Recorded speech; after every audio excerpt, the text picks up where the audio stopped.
কাৰণ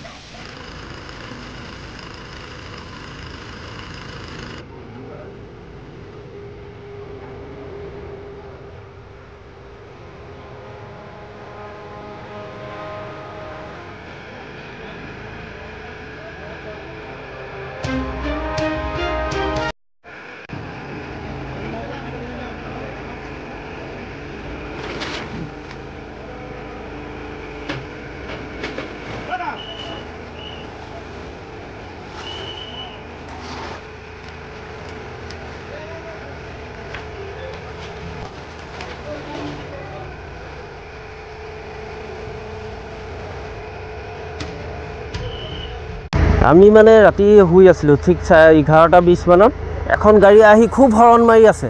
হৰ্ণ মাৰি থাকোঁতে আমি উঠি আহি দেখিলোঁ যে এটা মানে ইয়াতে তেখেতলোকে নামি আহিছে, আমিও নামিছোঁ। লগে লগে একদম জুই পূৰা দেখিছোঁ, দোকান এখনত জুই লাগি আছে একদম সন্মুখত মোৰ ঘৰৰ। কিহৰ দোকান আছিলে? এইখন গেলামালৰ আছিলে। এইটোতো শ্বৰ্ট চাৰ্কিটে হৈছে বুলি আমি ভাবিছোঁ। ধৰক কাৰেণ্টটো আছিলে সেই টাইমটোত, আৰু বেলেগ হ'বলৈতো একো হেৰিয়ে নাই, সম্পূৰ্ণ ভিতৰৰ পৰা জ্বলিছে মানে।